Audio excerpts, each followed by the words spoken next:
روزے کے درجات ہوتے ہیں. ایک تو یہ ہے کہ انسان سارے دن میں نہ کھائے نہ پیے اور نہ جماع کرے، تو اس انسان نے بھی روزہ رکھ لیا، لیکن اس کو عوام الناس کا روزہ کہتے ہیں. ایک اس سے بلند درجے کا روزہ ہے، اس کو خواص کا روزہ کہتے ہیں، خاص لوگوں کا روزہ، اولیاء کا روزہ.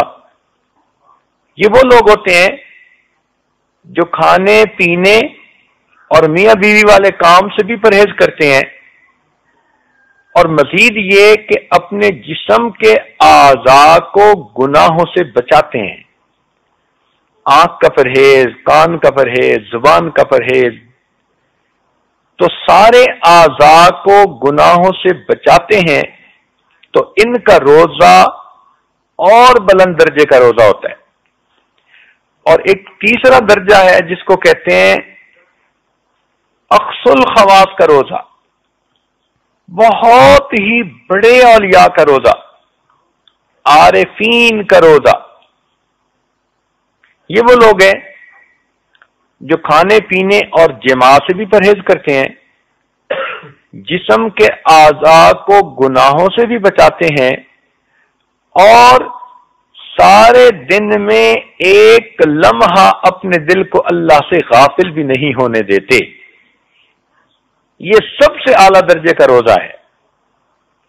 دیکھیں نا، ایک من وزن ہو لوہے کا، چاندی کا یا سونے کا، تو وزن تو ایک جیسا، لیکن ایک من لوہے کی قیمت اور ہے، چاندی کی قیمت اور ہے، اور سونے کی قیمت کچھ اور ہے. تو روزہ تو سب نے ایک ہی دن میں رکھا، مگر جس نے عام لوگوں کا روزہ رکھا اس کو لوہے کا بھاؤ دے دیں گے، جس نے صالحین کا روزہ رکھا اس کو چاندی کا بھاؤ دے دیں گے، اور جس نے عارفین کا روزہ رکھا ان کو سونے کا بھاؤ عطا فرمائیں گے. اور اگر روزہ رکھ کر گناہ کرتے رہے، ٹی وی سکرین کے تماشے دیکھے، گانے سنے، غیبتیں کی، لوگوں کے دل دکھائے، تو پھر ایسے پر مٹی کا بھاؤ بھی نہیں لگائیں گے. اسی حدیث پاک میں فرمایا گیا کچھ لوگ ایسے ہوتے ہیں جن کو روزہ رکھنے کے بعد بھوکا اور پیاسا رہنے کے سوا کچھ ہاتھ نہیں آتا.